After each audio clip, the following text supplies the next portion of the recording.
এই টকাখিনিলৈ মন কৰক একেলগে কেতিয়াবা ইমান টকা আপুনি দেখা পাইছেনে ভালকৈ চাওক এই টকা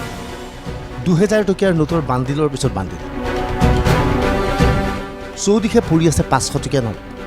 আচলতে এই টকাৰ মুঠ মূল্য হৈছে 21 কোটি টকা 21 কোটি টকা এইদৰে এনফোৰ্সমেণ্ট ডাইৰেক্টৰে উদ্ধাৰ কৰিছে কলিকতাৰ এগৰাকী যুৱতীৰ বাসগৃহৰ পৰা এইবাৰ এই ফ্লেটটোলৈ মন কৰক কলকাতাৰ এই ফ্লেটটোৰ নাম ডায়মণ্ড চিটি ডায়মণ্ড চিটিৰ এটা কোঠাৰ পৰা এই ধনখিনি উদ্ধাৰ কৰে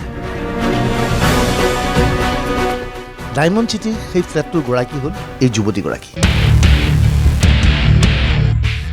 এই যুৱতীগৰাকীক মন কৰক ৰঙা পোছাক পিন্ধা এই যুৱতীগৰাকীৰ কাষত এজন ব্যক্তি বহি আছে এই ব্যক্তিজন হ'ল মমতা বেনাৰ্জী মন্ত্ৰীসভাৰ উদ্যোগ মন্ত্ৰী পাৰ্থ চেটাৰ্জী পাৰ্থ চেটাৰ্জীৰ কাষত দেখা এই যুৱতীগৰাকীৰ নাম অৰ্পিতা চেটাৰ্জীৰ বিভিন্ন আলোকচিত্ৰ চাওক অৰ্পিতা চেটাৰ্জীয়ে পশ্চিমবংগত দুই এখন সৰু সুৰা চিনেমাতো অভিনয় কৰিছিল কিন্তু অভিনেত্ৰী হিচাপে বিশেষ খ্যাতি অৰ্জন কৰিব নোৱাৰিলে কিন্তু অৰ্পিতা চেটাৰ্জী হৈ পৰিছিল মন্ত্ৰী পাৰ্থ চেটাৰ্জীৰ ঘনিষ্ঠ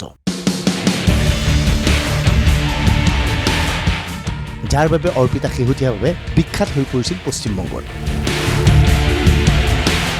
এইবাৰ এই ঘৰটোলৈ মন কৰক এইটো হৈছে পশ্চিমবংগৰ উদ্যোগ মন্ত্ৰী পাৰ্থ চেটাৰ্জীৰ বাসগৃহ পাৰ্থ চেটাৰ্জীৰ বাসগৃহত শুকুৰবাৰে পুৱাৰ পৰা এনফোৰ্সমেণ্ট ডাইৰেক্টৰে তালাচী চলায় একে সময়তে তালাচী চলোৱা হয় পাৰ্থ চেটাৰ্জীৰ ঘনিষ্ঠ অৰ্পিতা চেটাৰ্জীৰ বাসগৃহত পাৰ্থ চেটাৰ্জীৰ বাসগৃহৰ পৰা বিশেষ ধন উদ্ধাৰ কৰিব পৰা নগ'ল যদিও অৰ্পিতা চেটাৰ্জীৰ ঘৰৰ পৰা উদ্ধাৰ কৰা হৈছে নগদ 21 কোটি টকা ইয়াৰ উপৰি উদ্ধাৰ কৰা হৈছে প্ৰায় 50 লাখ টকাৰ সোণৰ আলংকাৰ অৰ্পিতা চেটাৰ্জী পশ্চিমবংগৰ উদ্যোগ মন্ত্ৰী পাৰ্থ চেটাৰ্জীৰ ঘনিষ্ঠ বিভিন্ন অনুষ্ঠানত প্ৰায়ে পাৰ্থ চেটাৰ্জীৰ সৈতে দেখা যায়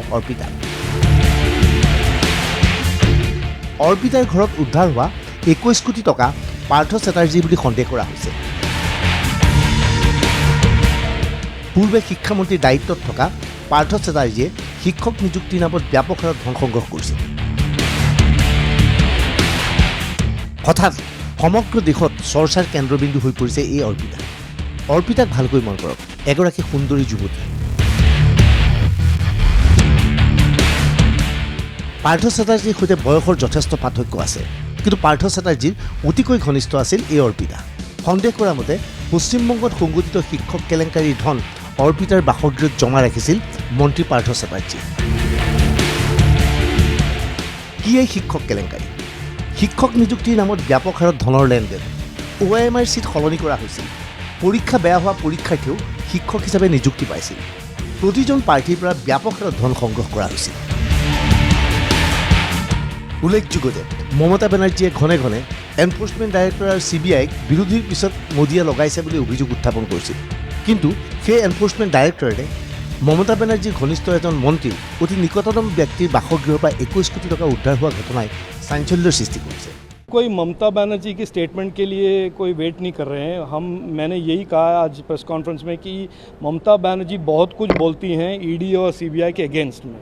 और ED और CBI जब रेड करके पॉलिटिकल करप्शन एक्सपोज करते हैं तो वो कुछ बोलती नहीं है तो इसीलिए मैं कह रहा हूँ कि उनका जो एक कॉन्स्पिरेसी और एक गेम प्लान रहा है कि किसी तरह से CBI और ED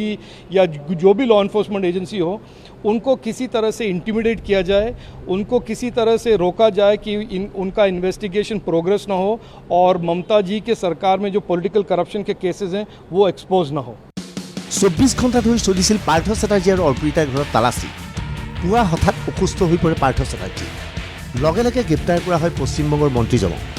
পৰৱৰ্তী সময়ত চিকিৎসালয়ত স্বাস্থ্য পৰীক্ষা কৰোৱা এইবাৰ এই দৃশ্য মন কৰক 24 পৰগনাৰ এখন চিকিৎসালয়ত স্বাস্থ্য পৰীক্ষাৰ অন্তত পাৰ্থ চেটাৰ্জীক এইদৰে এনফোৰ্সমেণ্ট ডাইৰেক্টৰৰ দল এটাই লৈ আহিছে পাৰ্থ চেটাৰ্জীক গ্ৰেপ্তাৰ কৰা হৈছে পাৰ্থ চেটাৰ্জীক সোধপোছ কৰা হ'ব এই 21 কোটি টকাৰ ৰহস্য শীঘ্ৰে ভেদ হ'ব ভিডিঅ' ৰিপৰ্ট DY365